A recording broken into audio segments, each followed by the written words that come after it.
Buenas noches a todos. En esta sesión específicamente vamos a hacer una aplicación de los temas que vimos en la sesión anterior donde se hizo la presentación de las medidas de tendencia central y las medidas de dispersión aplicadas a ejercicios y cuantificación de riesgos en general.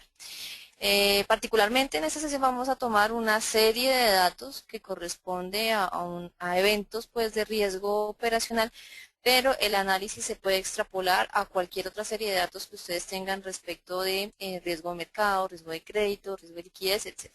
Entonces, pues el desarrollo del taller va a consistir en la aplicación de estas medidas que fueron las vistas anteriormente en el video de contextualización y de teoría, y tiene que ver con la medida de rango, moda, mediana, varianza, desviación media, desviación típica o estándar, coeficiente de variación, fundamentalmente. Y más adelante veremos el tema de matrices de varianzas y covarianzas y matrices de correlaciones. Entonces, demos inicio al taller. Contamos nosotros con una serie histórica para este ejercicio particularmente, en el cual se ha hecho una medición del número de fallas en días hábiles y se trata de identificar si hay una asociación o una causalidad ocasionada por el incremento o disminución del número de solicitudes procesadas.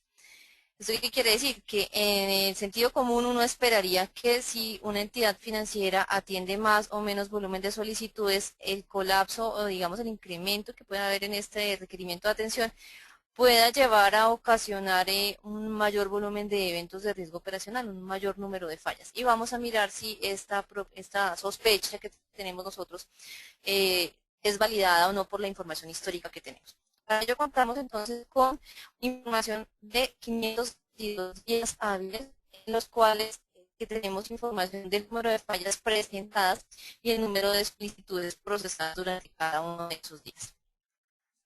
Entonces, vamos a hacer el análisis de cada una de las medidas que hemos relacionado anteriormente. La primera de ellas es el rango. ¿Qué es el rango? Es la amplitud del recorrido en el cual se van a desenvolver o se van a presentar los datos que tenemos. Vamos a inicialmente hacer el ejercicio respecto del número de días hábiles, que es nuestra primera variable, y sobre ella vamos a hacer la estimación de todas estas medidas. El rango entonces corresponderá al máximo menos el mínimo que tome esa variable, razón por la cual entonces nosotros vamos a hacer esa medición paso por paso. Bien, entonces vamos a tomar la medida de máximo y vamos a estimar también el mínimo y vamos a calcular con ello nuestro rango. El máximo de esta serie de datos, de acuerdo a lo que evidenciamos aquí, en número de fallas, corresponde a 820 fallos. ¿Esto qué quiere decir? Que el máximo número de fallas observadas durante los últimos 522 días con la información histórica que nosotros tenemos corresponde a 820. Asimismo, vamos a identificar cuál es el número mínimo. El número mínimo, lo vemos aquí, es 0, es decir, que nuestro rango se va a mover entre 0 y 820. Obtenemos aquí el mínimo.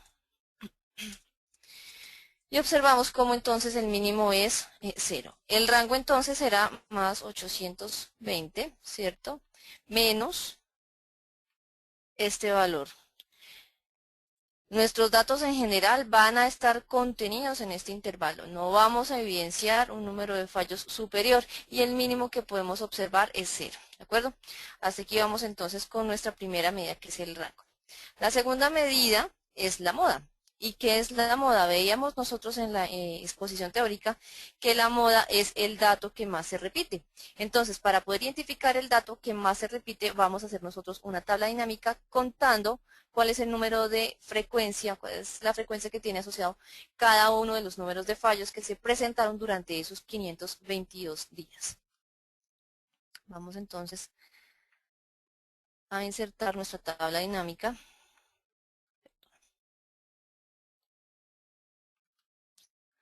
Nuestra tabla dinámica. Y lo que nosotros vamos a querer cuantificar entonces es el número de fallos en cada uno de esos días hábiles. Y vamos a traernos el número fallas en las filas y vamos a contar. Aquí por defecto le aparece la suma, corregimos aquí la unidad de medida, la operación pues que va a hacer aquí, y nosotros vamos a hacer una cuenta. Vamos a contar entonces el número de fallos que se obtuvieron durante cada uno de esos 522 días. Bien, observamos aquí que el número que más se repite es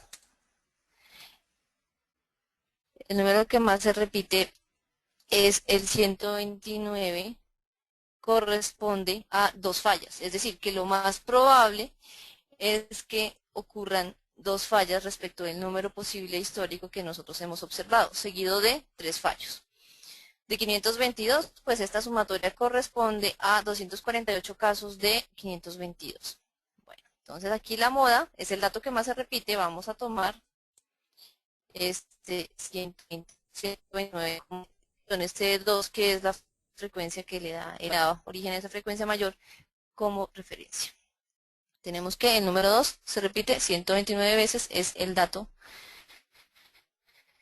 Bien. Siguiente medida es la mediana.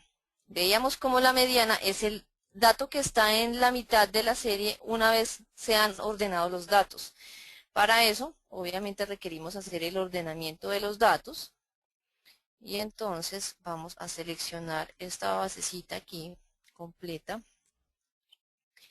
Y le vamos a pedir que nos haga un ordenamiento conforme tenemos el número de fallas en días hábiles. Nuestra variable de referencia va a ser nuestro número de fallas. Entonces, teníamos 522 registros en la base de datos. El dato de la mitad corresponde, dado que es un número par, tenemos dos datos exactamente que coinciden en esa mitad. Entonces, al hacer 522, ¿cierto? Nosotros dividimos en dos y nos encontramos que el primer dato será de la mitad, es 261, y el siguiente, 262, es el número de casos en el ordenamiento que nosotros estamos haciendo. Es el número de casos que vamos a tomar como referencia nosotros para construir la mediana. Entonces aquí vamos a mirar en este ranking que está ocasionado por el número de fallas en días hábiles. Una vez nosotros hemos ordenado la base, nos encontramos que el dato 261 tiene como valor asociado una frecuencia de 3 y el dato 262 también tiene asociada una frecuencia de 3. Entonces, aquí lo que nosotros vamos a hacer es tomar, dado que la muestra, como lo mencionamos en la sesión anterior, es par, vamos a tomar los dos datos de la mitad y de eso vamos a sacar el promedio. Entonces vamos a obtener el promedio de el dato 261 y del dato 262.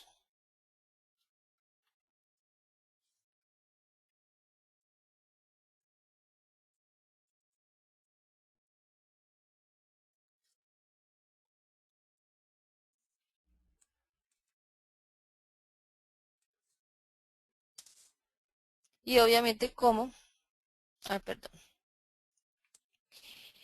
Y obviamente como nosotros tenemos aquí que esto es sobre la columna C, perdón, que vamos a hacerlo sobre el número de fallas, ¿no? Como nosotros tenemos que el dato es el mismo, pues obviamente la mediana corresponderá a ese mismo dato. Sin embargo, lo dejamos formulado en ocasión de que el número de fallas no coincidieran consecutivamente en esos dos casos, entonces tendríamos un valor promedio, ¿de acuerdo? Bien, aquí sin embargo lo que estamos diciendo con respecto a el rango es que a pesar de que el rango nos dice que nosotros vamos a tener fallos entre 0 y 820, de acuerdo a la moda, es una media tendencia central, lo que más se repite y lo que más frecuentemente sucede es que solamente se presenten dos fallos al día. Y conforme la mediana, es decir, haciendo la organización de los datos, nos encontramos que lo más recurrente y lo más representativo de esos datos va a ser que se presenten tres fallos al día. Estos dos números realmente distan mucho, son muy diferentes del rango, de este valor máximo inclusive. ¿Esto qué quiere decir? Que a pesar que nosotros tenemos un rango entre 0 y 820, ese 820 empezamos a tener indicios de que puede ser seguramente un valor extremo o un dato atípico. ¿Por qué? Porque a pesar de que es muy grande, en muy pocas ocasiones se presenta de tal forma que la moda y la mediana están muy distantes de ese valor. Están mucho más cercanos al mínimo, es decir, se parecen mucho más a cero que realmente lo que se pueden parecer a 820. Entonces vamos a ver cómo esa distribución tiene una forma asimétrica, de tal manera que este 820 seguramente es un dato atípico. Y lo vamos a ver más adelante. Bien, una vez tenemos nosotros la mediana, vamos a calcular la varianza. La varianza realmente no nos dice nada en términos de las unidades que vamos a tener. Aquí tendríamos, dado que estaríamos tomando, como lo mencionamos en la sesión anterior, las diferencias de cada dato respecto de su media y las estamos elevando al cuadrado. Las unidades de medida de la varianza son las unidades de la variable original al cuadrado, y eso realmente no tiene mucho sentido. Pero lo que nos va a ayudar a calcular, lo que podremos calcular a partir de la varianza es la desviación estándar, que la desviación estándar sí nos mide la dispersión de los datos respecto de la media, y esa desviación estándar, dado que es la raíz cuadrada de la varianza, pues está en las unidades de medida de la variable original. Por lo tanto, aquí sí podemos hacer adecuadamente una interpretación, pero para eso necesitamos calcular inicialmente la varianza. Entonces vamos a calcular nosotros las distancias y vamos a hacer esta varianza a mano. Si bien Excel tiene todas las ayudas para poder hacer la estimación de todas estas fórmulas, entonces dirán ustedes, bueno, pero ¿por qué no utilizamos las fórmulas en Excel? La idea, más allá de tener el resultado, es saber de dónde proviene el resultado, saber cómo se calcula, saber por qué se obtiene un resultado y no otro, y al momento de hacer el análisis, cuál de esas medidas es más robusta respecto de los datos que nosotros estamos analizando. Y eso únicamente lo vamos a ver cuando se construye, digamos, cada uno de sus indicadores manualmente. Por eso es que estamos tomándonos la tarea, digamos, de hacer esa construcción. Para poder obtener entonces la varianza necesitamos primero las distancias, ¿cierto? Entonces, ¿la distancia qué es? La distancia, vamos a hacerlo respecto de la variable fallos. La distancia no es otra cosa que el valor de cada una de las observaciones menos el valor de la media. La media no la hemos calculado, perdón. Vamos a proceder primero a calcular la media, que es el promedio de los datos. Y vamos a hacer ese cálculo para poder establecer cuál es esa distancia. Entonces, primero vamos a calcular ese promedio. El promedio nos da 40.7088. Y ahora sí vamos entonces nosotros a poder establecer cuáles son las distancias. La distancia no es otra cosa, como les decía, que la diferencia entre cada dato y su media o promedio.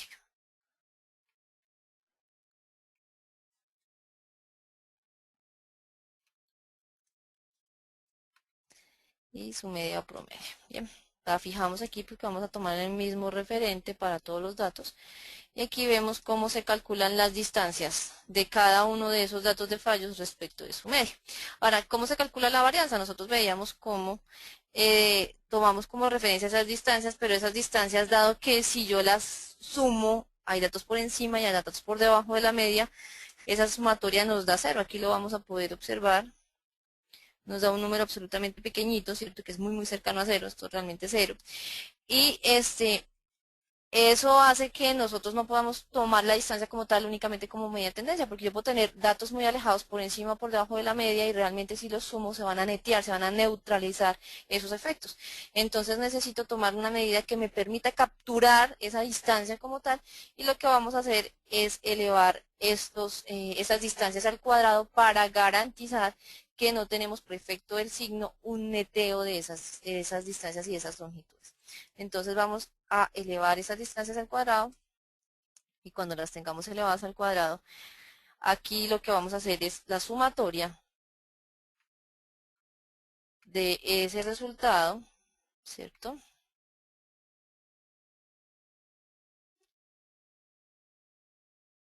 Y lo vamos a dividir en el número de observaciones, que para nuestro ejercicio va a ser 522 observaciones. Me dice que tenemos una varianza de 1304.80. ¿En qué unidades está medido? Recuerden que nosotros hemos hecho una diferencia de número de fallos. Tenemos aquí número de fallos. Y cuando elevamos eso al cuadrado, pues tendríamos número de fallos al cuadrado. Razón por la cual pues no tiene mucha interpretación. Esta sería la varianza, ¿cierto? Y nosotros vamos a hacer una raíz cuadrada de ese dato para poder obtener el dato de la desviación típica o desviación estándar. Entonces, para poder obtener la desviación estándar, sacamos la raíz cuadrada de ese número. Bueno, entonces aquí me está diciendo que tenemos una desviación estándar de 36. ¿De 36 qué? De 36 fallos. ¿Qué me está diciendo ese número? Me está diciendo, mire, usted tiene un dato promedio de fallos en los 522 días que es de 4.70, ¿cierto? Adicionalmente, usted tiene que la mediana es de 3 y la moda es de 2, a pesar de que el promedio viene siendo mucho más grande que la moda y la mediana respecto de los valores que toman ellas, ¿cierto? Si observamos que estas tres medidas de tendencia central sí son definitivamente muy diferentes del valor máximo que puede tomar esa serie de datos, ¿de acuerdo? Entonces aquí tenemos un insumo más para decir que hay valores extremos. Nosotros estamos hablando de una desviación estándar de más de 36 cuando tenemos una media que está en 4.70 y una mediana que está en 3. Entonces vemos como si efectivamente hay un dato extremo. Vamos a traernos desde abajo la varianza y la desviación estándar. ¿Hasta aquí tenemos alguna pregunta?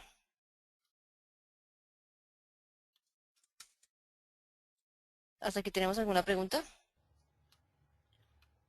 ¿Tenemos preguntas para transmitirlas?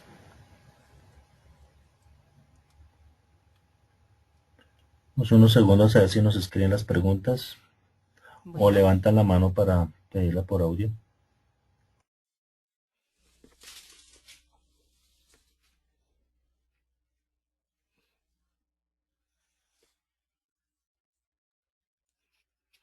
¿no preguntas? No preguntas por el momento. Perfecto, entonces vamos a seguir. Aquí lo que veníamos diciendo entonces es que tenemos nuestra varianza y nuestra desviación estándar. Si observamos la desviación estándar es muchísimo más grande de lo que podríamos encontrar con respecto a la media y a la moda y a la mediana. Esto definitivamente confirma la presencia de datos extremos, ¿de acuerdo? Adicionalmente porque el intervalo o el rango es muy grande. ¿Listo? Entonces, cuando tenemos esa situación, nosotros debemos tener mucha precaución. ¿Por qué? Porque tanto la varianza como el promedio, de hecho, el promedio va a estar absolutamente sesgado. ¿Por qué? Porque cuando nosotros tomamos el promedio, lo que estamos haciendo es cuantificar esas distancias respecto de ese valor, ¿sí? Pero cuando hay presencia de un dato extremo, estamos inflando como tal el valor del promedio. Si nosotros tenemos un dato muy grande y lo cuantificamos y lo incluimos dentro de esa operación, lo que estamos haciendo es que generemos un incremento eh, sustancial en ese valor de esa magnitud. Mientras que si ustedes observan la moda está completamente aislada de ese efecto, porque aquí simplemente miro el dato que más se repite independientemente tengamos valores extremos o no. Y en la mediana miramos cuál es el valor de la mitad una vez nosotros ordenamos esa serie de datos. Si hay datos extremos, esos van a quedar en la parte inferior y si son pocos, realmente no nos van a afectar la posición y el valor que va a tomar la mediana. Entonces, mientras estas dos medidas de tendencia central están aisladas de ese efecto que tiene datos extremos, el valor promedio sí va a estar contaminado respecto de ese valor. ¿Por qué? Porque obviamente lo está tomando como referencia y al momento de calcular esa resta, ¿cierto? Esa distancia, pues obviamente va a hacer que el valor quede completamente inflado y no sea representativo de la muestra que nosotros estamos construyendo. Normalmente los estadísticos que nosotros construimos y las pruebas de hipótesis que nosotros armamos están construidas en un supuesto que estamos acostumbrados a trabajar y es que toda la distribución, como lo mencionaba André en una exposición previa, es que la distribución proviene de una distribución normal y realmente que el hecho que los datos provengan de una distribución normal. Eso es lo más ocasional y esporádico que sucede. Normalmente los datos no provienen de una distribución normal. Y cuando hacemos pruebas de hipótesis, ¿qué pasa? Que si nosotros tomamos como tal, como referencia a una distribución normal, nosotros podemos estar haciendo conclusiones o tomando decisiones con unos datos que no necesariamente son ciertos y obviamente va a haber sesgos y va a haber errores en ese pronóstico. Entonces es preciso tener mucha precaución con ese tema de datos extremos y obviamente pues una de las formas de identificar la presencia de unos datos extremos es calcular estas medidas que nosotros estamos aquí presentando. Una es el máximo, el mínimo, obviamente el rango, y hacer la comparación entre la moda, la mediana y el promedio que obtenemos. Y más allá de eso, una vez nosotros construimos el estadístico de desviación estándar, vamos a darnos cuenta qué tan distantes y qué tan dispersos están realmente los datos de la media. Aquí observamos entonces que ese 36 lo que me está diciendo es que los datos van a estar por encima, ¿cierto? En 36 más la media hacia 40 fallos más o menos. Y como yo no puedo tener fallos negativos, no puedo decir que se presentaron menos 5, menos 6, menos 7 fallos, entonces vamos a ver que ese intervalo donde se hace la concentración de la mayoría de los datos está entre 0 y 40. Y pues entre 0 y 40 y cabe cualquier cosa. Entonces la pregunta es, ¿uno puede construir un intervalo de confianza decente y pues que sea útil en la aplicación de administración de riesgos cuando uno tiene intervalos tan grandes, cuando uno tiene una amplitud, una desviación y una dispersión tan grande? Realmente no. Entonces los datos atípicos están interfiriendo en la precisión de esos intervalos y obviamente afectan la estimación. Bueno, ¿en dónde vamos a corroborar aún más ese hecho? Vamos a calcular más adelante el coeficiente de variación. Lo vamos a hacer de una vez, ya tenemos todos los insumos aquí. Vamos a calcular el coeficiente de variación, que no es otra cosa que la relación entre la media y la desviación estándar. Entonces nuestro coeficiente de variación va a ser un cociente entre la media promedio y la desviación, perdón, vamos a hacerlo al revés, la desviación estándar dividido en la media. La desviación estándar dividido en la media. Y eso nos da 7.61. ¿Qué nos está diciendo ese 7.61? Cuando los datos están muy concentrados alrededor de la media, nosotros tenemos coeficientes de variación que son menores que 1. Y ese es uno de los elementos también que, es otro de los elementos también que utilizamos nosotros para identificación de datos extremos o no. Aquí lo que estamos diciendo es que los datos regularmente se extienden hasta 7 veces más que el valor propio de la media, es decir, que si los datos están demasiado dispersos. Y es, como lo vamos a ver más adelante, bastante probable, casi seguro, ¿cierto? Que tenemos uno o dos datos que son absolutamente atípicos y que están sesgando todo esto. ¿Para qué nos va a servir esto? Cuando nosotros construimos un modelo, ya sea de regresión lineal, ya sea de regresión logística, ya sea análisis discriminante, nosotros debemos darle un tratamiento a esos datos extremos, debemos darle un tratamiento a esos datos atípicos. ¿Por qué? Porque en la mayoría de las estimaciones nosotros vamos a hacer uso de esas medidas de tendencia central para estimar los coeficientes, para hacer las pruebas de hipótesis, etcétera. En la medida en que haya datos extremos, obviamente, como les mencionaba hace un momento, nosotros vamos a tener errores en la interpretación y errores en las conclusiones que vamos a obtener. Van a estar sesgados completamente esos coeficientes que estamos estimando a través de las metodologías. Por lo tanto, en presencia de datos extremos hay que darle un tratamiento y una de las formas de identificar si los hay o no los hay es obtener estas medidas de estadística de dispersión y de tendencia central para poder identificarlos. Y así, pues, obviamente, darle el tratamiento que corresponde.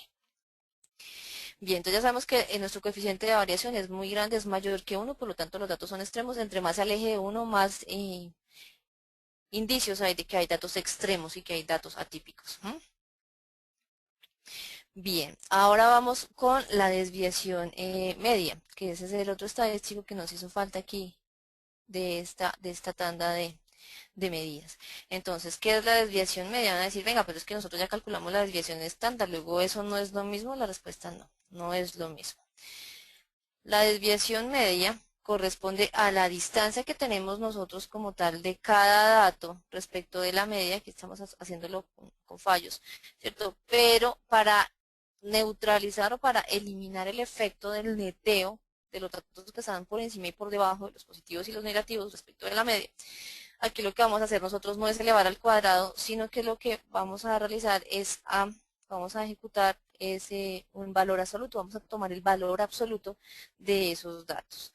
entonces el valor absoluto de esa distancia que previamente nosotros habíamos calculado, y una vez tenemos ese valor absoluto, todos los datos aquí los tenemos positivos, entonces lo que hacemos es obtener la sumatoria de esos datos. Una vez tenemos la sumatoria de esos datos, entonces aquí ya tenemos realmente, tenemos la sumatoria de los datos y dividimos en n, tenemos entonces nuestra desviación media. Vamos a hacer la suma de esas distancias tomadas en valor absoluto, y una vez tenemos esa suma de esas distancias, vamos a proceder a dividir en el número de observaciones y obtenemos la desviación media. Fíjense ustedes que esta desviación media es suficientemente distante, suficientemente diferente de lo que sería el valor de esta desviación estándar. Recordemos que para sacar la desviación estándar nosotros hemos elevado previamente las distancias al cuadrado, y obviamente en presencia de datos extremos el valor de ese dato extremo respecto de la media es muy grande, la diferencia, la distancia es muy grande, y si esa distancia además la elevamos al cuadrado, pues va a hacer que ese estadístico, esa medida de dispersión sea aún más grande. Entonces, cuando tenemos datos extremos, la forma más adecuada de mirar la desviación es a través de la desviación media, que recordemos toma como referencia el valor absoluto de las distancias entre cada dato y la media, en comparación a lo que haría por su parte la desviación estándar. Entonces aquí nuestra desviación media, para hacer la comparación, vamos a ver qué nos dio: 3.90.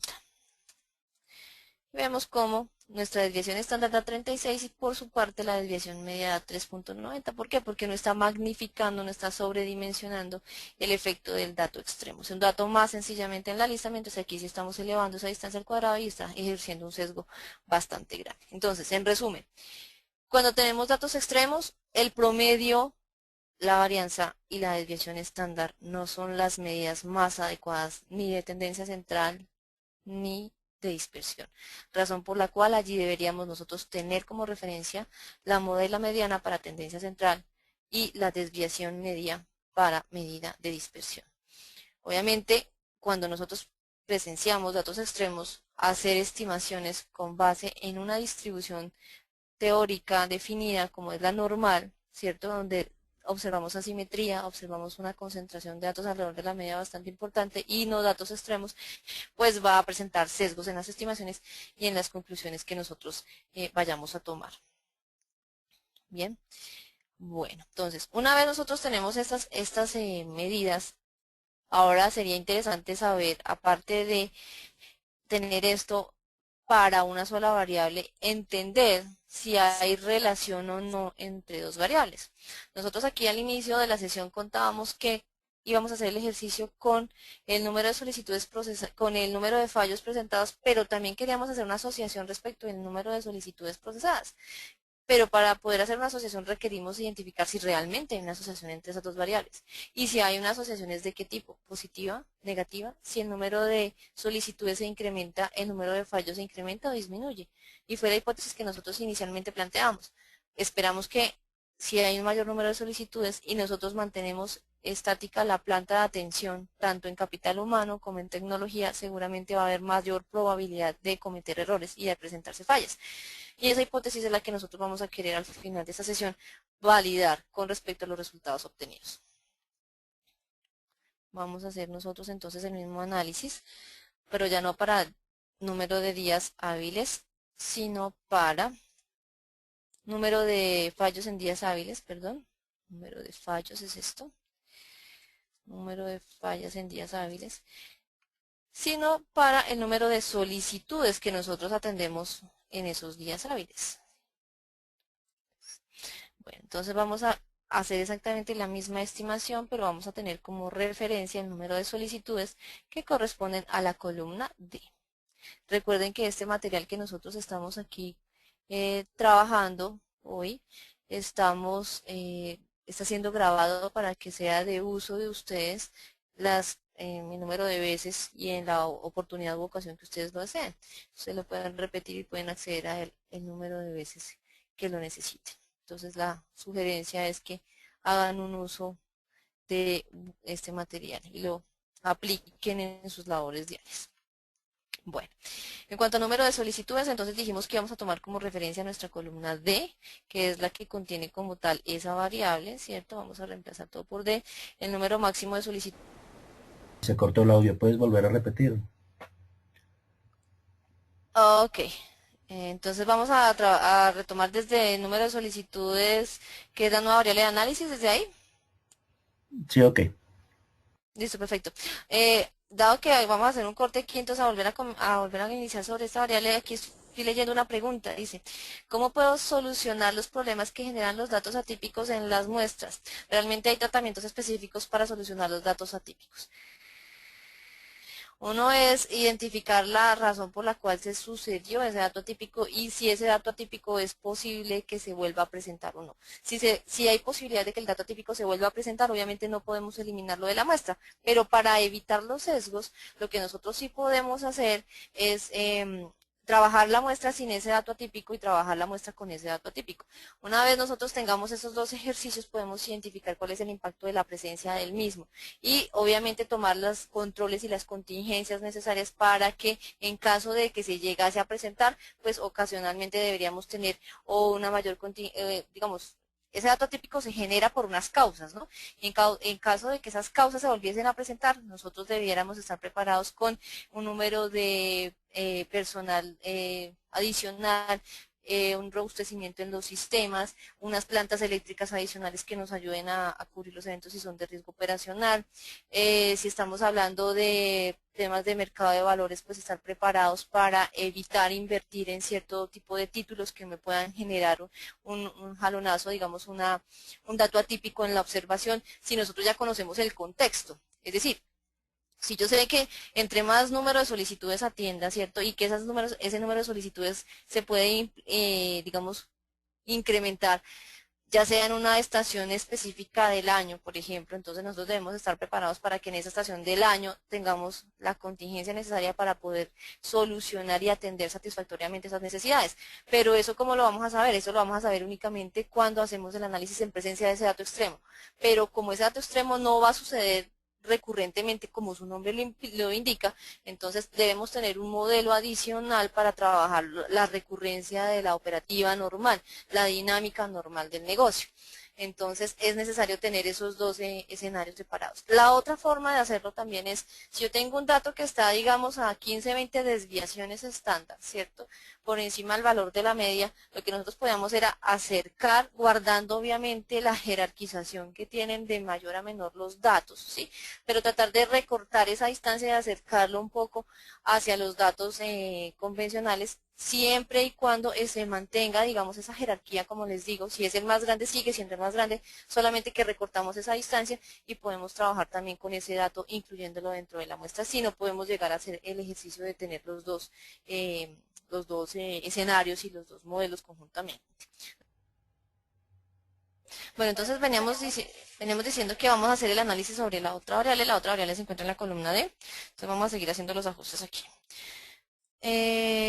La moda de esa variable. Nosotros tenemos aquí que esa variable realmente tiene un número de categorías bastante grande, razón por la cual pues la moda, digamos, tiende un poco a desdibujarse, a perderse en ese horizonte. Sin embargo, pues vamos a hacer el mismo ejercicio para poder establecer cuál es el valor de esa variable. Entonces vamos a tomar como tal. Vamos a hacer una tabla dinámica para verificar qué tan recurrentes pueden llegar a ser los valores y se pueden llegar a repetir o no. Yo la verdad no lo creo. Sería una casualidad que se repitiera el número de solicitudes en más de 2 días consecutivos o pues 2 días del periodo pues, de observación. Vamos a chequear si eso sucede. Vamos entonces a insertar nuestra tabla dinámica. El rango de los datos es el mismo que tomamos hace un momento.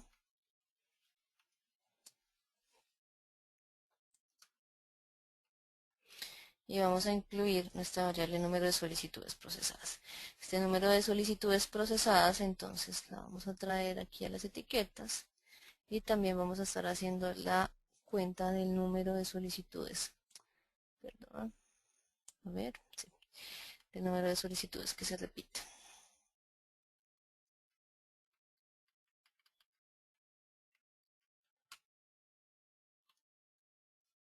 Vamos a tener la cuenta.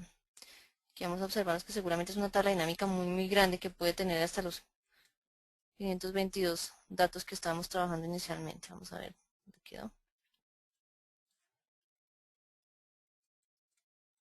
¿Qué no la hizo? Debe estar aquí debajo. Listo. Aquí vemos que efectivamente lo que estamos sospechando, realmente cada solicitud se repite una única vez. Aquí lo máximo que hemos encontrado son 2 solicitudes y realmente eso no nos da como para configurar como tal una moda, ¿no es cierto? Son un número de solicitudes bastante reducido. Cuando tenemos esta situación también lo que podemos hacer es definir por intervalos.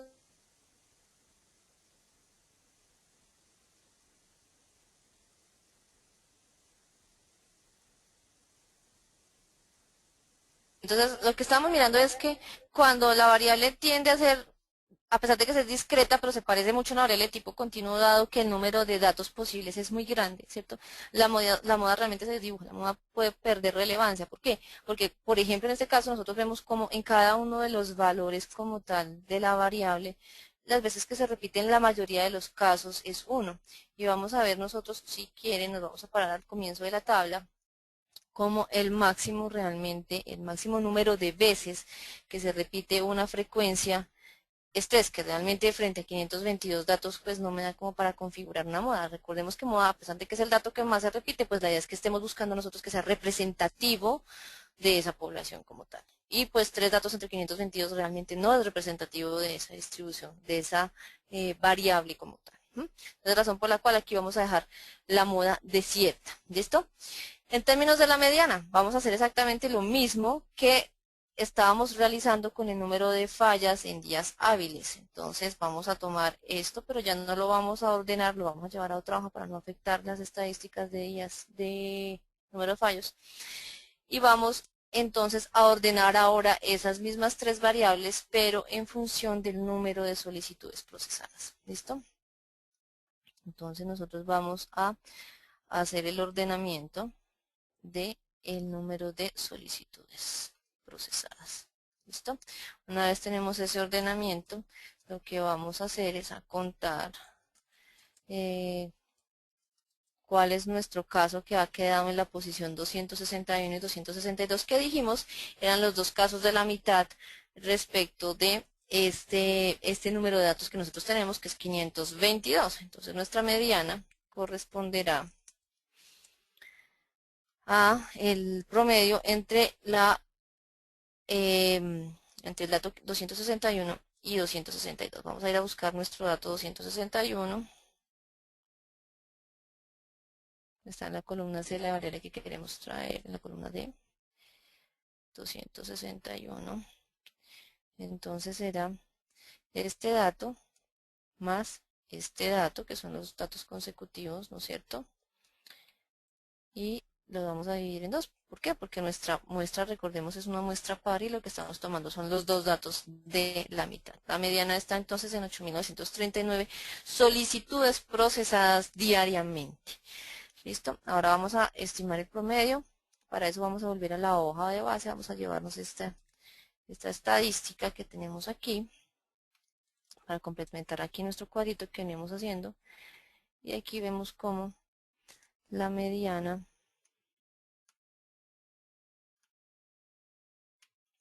es de 8.939. Listo. Ahora, con la mediana vamos a querer compararla con el promedio. Recordemos que si mediana y promedio son aparentemente diferentes, sustancialmente diferentes, podemos estar en presencia también de datos atípicos. ¿Listo? Entonces, vamos a hallar el promedio o la media aritmética de nuestra variable número de fallos. Perdón, nuestra variable de solicitudes atendidas o procesadas durante los 522 días. ¿Listo? Entonces aquí tenemos que nuestro promedio es de 9.038 solicitudes atendidas respecto de 8.939 operaciones que fueron atendidas, que es lo que nos diría la mediana. Miren ustedes que a pesar de que el rango de esta variable es suficientemente amplio, ¿cierto? Entre 6.348 y 39.296, realmente no hay indicios por ahora de que haya datos extremos. Aquí vemos que La medida de tendencia central está bastante parecida en cuanto a mediana y a promedio. Vamos a calcular ahora la varianza. Y la varianza, entonces, estas tres variables que creamos aquí fueron tomadas para el número de fallos. Vamos a colocar entonces la de las solicitudes analizadas. Distancias al cuadrado. Y aquí, no, estas fueron las absolutas. Absolutas. Y estas sí fueron las distancias al cuadrado. Distancias al cuadrado. Y estos datos fueron tomados para la variable número de fallas.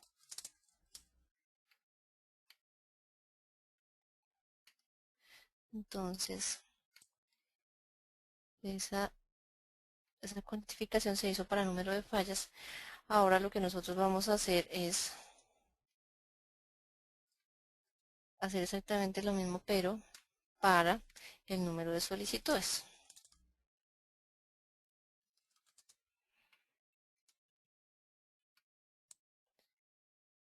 Vamos aquí a dejarlo diferenciado y vamos a hacer exactamente lo mismo. Distancias, pero en solicitudes.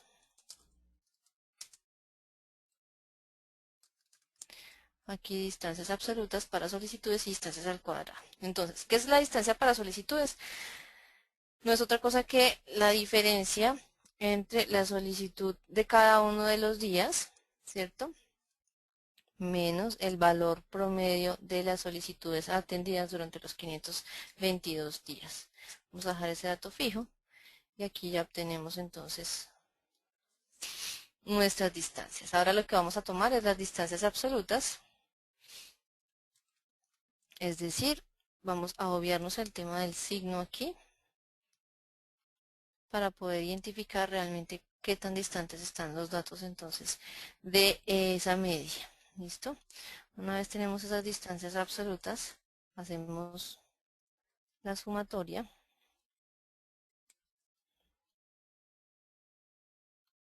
Aquí hacemos la sumatoria. Permítanme un momento. Aquí hacemos entonces nuestra sumatoria. Y a esa sumatoria la vamos a dividir en el número de observaciones. Y esto va a ser entonces nuestra desviación media. Vamos a darle un poco de espacio aquí para que se entienda.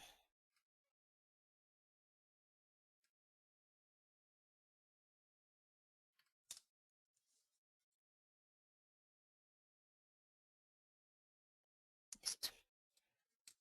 Vamos a bajarlo aquí. Listo.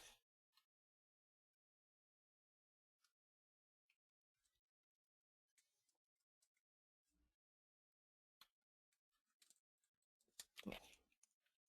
Entonces aquí tenemos que este valorcito que nosotros estamos viendo aquí, este valorcito se va a llamar desviación media. Nos la vamos a llevar hacia nuestro cuadro de indicadores estadísticos. ¿Listo? Esa es la desviación media de la variable número de solicitudes. Bien, ahora, perdón un momento, aquí vamos a pegarla en valores. Listo.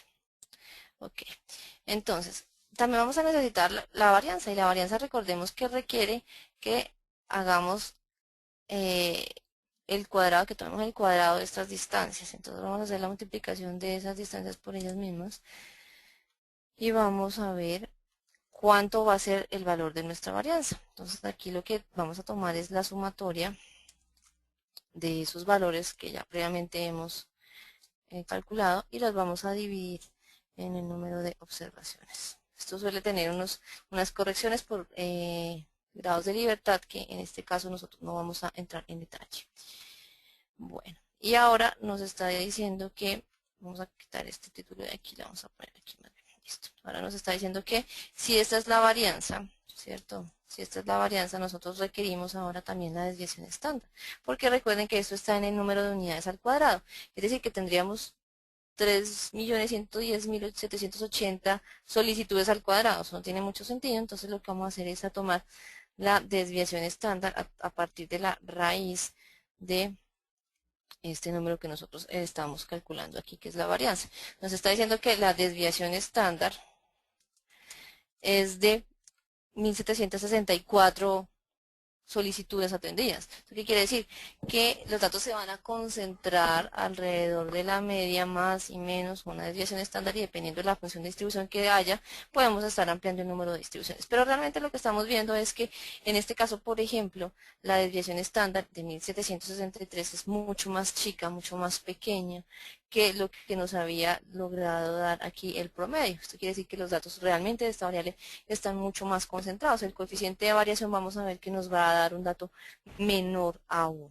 Entonces vamos a traernos los datos de la varianza que ya previamente calculamos aquí.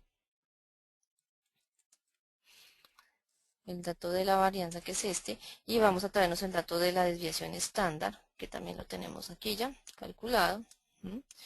Y vamos a ver cómo el coeficiente de variación realmente es muy pequeño. Estamos hablando de menos del 20%. Es decir, que la desviación respecto del valor de la media es realmente muy pequeño, solamente el 20%. Los datos están muy concentrados y hay pocos indicios, ningún indicio de hecho, de que esta variable tenga valores extremos en todo su recorrido. ¿Listo? No sé si hasta aquí haya alguna pregunta. ¿No? Bueno. ¿Preguntas? Ya saben que las podemos hacer a través de audio o la pueden escribir en el chat y yo la transmito. ¿Ninguna pregunta? Bueno. No, no hay preguntas. Listo. Entonces, ahora como nosotros tenemos dos variables, vamos a poder estimar otros dos estadísticos que se llaman la covarianza, ¿cierto? La covarianza. Y se llaman el coeficiente de correlación. ¿Mm? ¿Qué es la covarianza? La covarianza me va a medir la relación y la asociación que hay entre dos variables. Al momento de calcular la covarianza, realmente lo único que vamos a poder decir es en qué sentido, en qué dirección, si hay asociación, está esa asociación entre esas dos variables.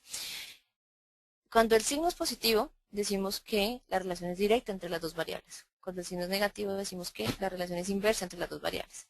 Y la fortaleza de esa relación directa o inversa, si la hay, lineal, la vamos a verificar con el coeficiente de correlación. ¿Bien?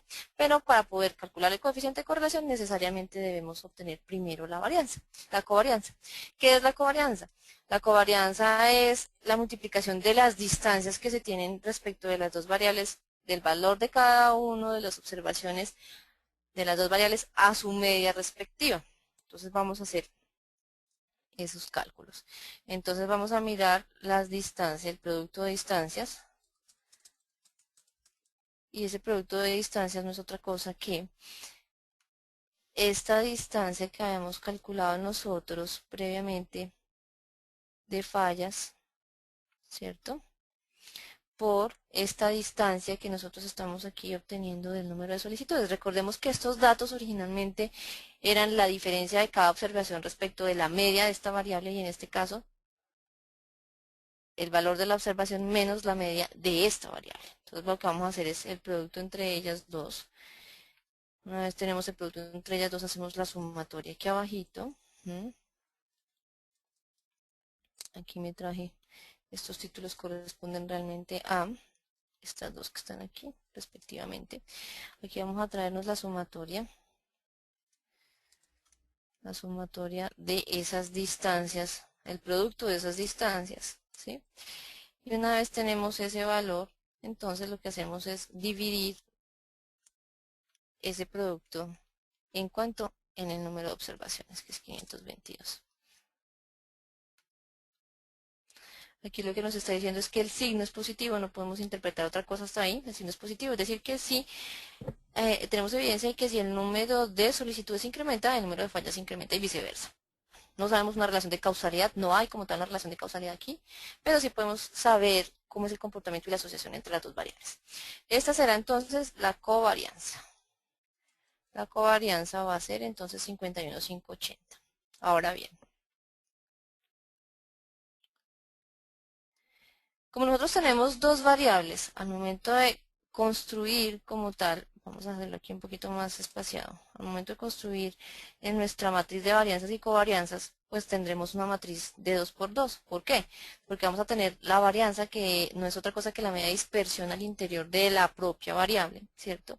Y la covarianza, que es la asociación que tiene esa variable con la otra que estamos analizando. Entonces nosotros vamos a estar hablando de una matriz que va a tener dimensiones 2 por 2, en donde nosotros vamos a ver que en la diagonal principal, entiéndase en este cuadrante que voy a pintar de verde, en este cuadrante y en este cuadrante nosotros vamos a observar las varianzas de cada una de las variables que estamos nosotros analizando. Y los cuadros que quedan pintados de blanco no es otra cosa que la covarianza. Y la covarianza entre fallos y número de solicitudes es exactamente la misma que entre número de solicitudes y fallos. Aquí, como dijimos, no hay una relación de causalidad. Adicionalmente, la asociación entre las dos variables es simétrica, es exactamente la misma. Entonces, aquí teniendo en cuenta que vamos a hacer el análisis de la variable número de fallos, entonces vamos a colocar inicialmente la varianza correspondiente a esa variable. Entonces vamos a traer la varianza de esa variable, que es esta que tenemos aquí calculadita ya, ¿cierto? Y por este lado vamos a traernos la varianza de la otra variable, que es el número de solicitudes y corresponde a este valor que tenemos aquí. ¿Cuál será entonces el valor de la covarianza? El valor de la covarianza es ese que acabamos nosotros de calcular, que está por aquí abajito. Permítame, yo lo dejo formulado aquí para traérmelo. Es este número que acabamos nosotros de calcular, en donde nosotros pudimos establecer que la relación entre las dos variables es directa. Y como dijimos, la matriz es simétrica, entonces el valor del otro cuadrante es exactamente el mismo. Esta será nuestra matriz de varianzas y covarianzas. ¿Listo? Bueno, ahora cómo tenemos nosotros esta matriz de correlación y qué es el coeficiente de correlación inicialmente. El coeficiente de correlación me va a medir la robustez y el grado de asociación que realmente tienen una variable con otra. Y aquí lo vamos a poder cuantificar y lo vamos a delimitar en un intervalo. El coeficiente de correlación lineal se mueve en el intervalo cerrado -1 y 1. Cuando está muy cerca, el resultado da muy cerca al valor de -1, quiere decir que la relación entre las dos variables es de tipo inverso y es muy fuerte.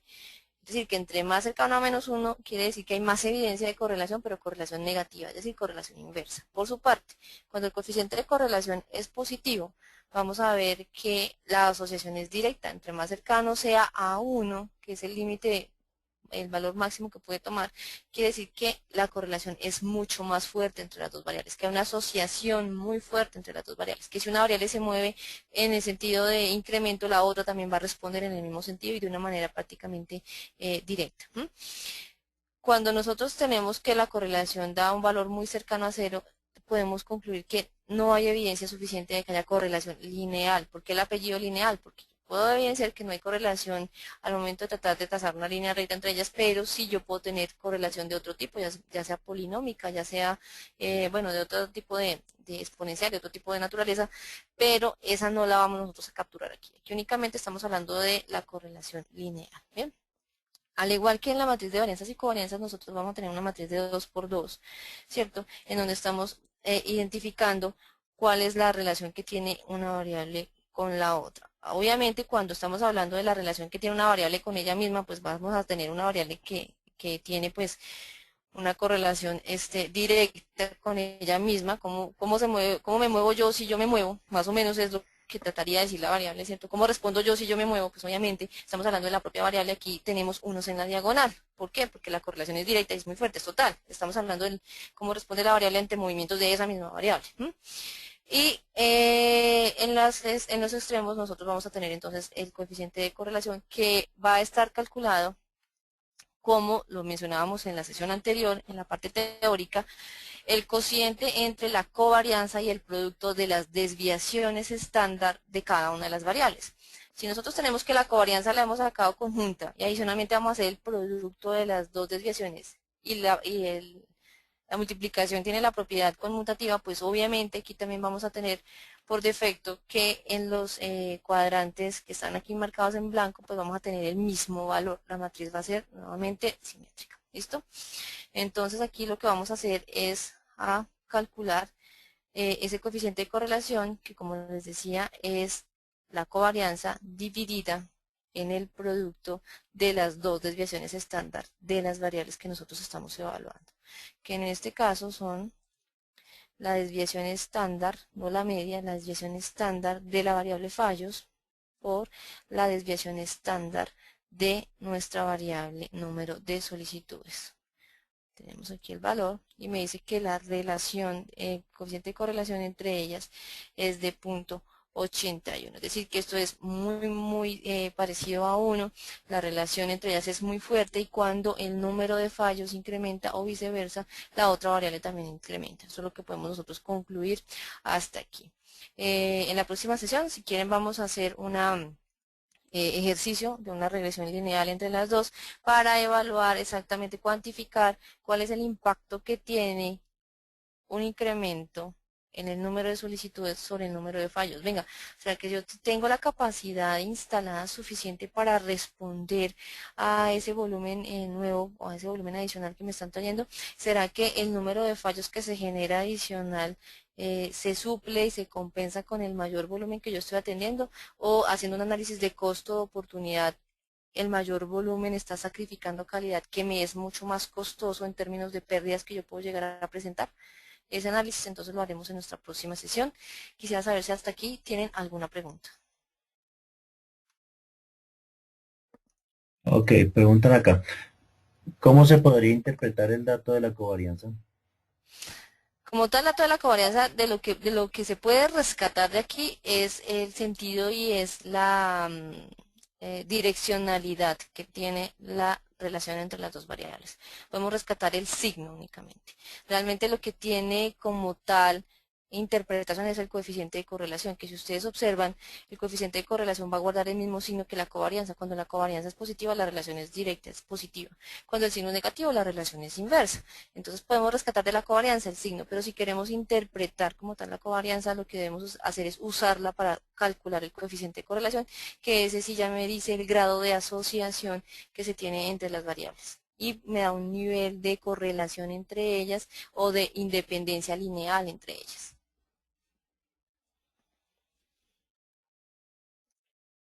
Quisiera saber si hay alguna otra pregunta. No, Sandra, no hay más preguntas.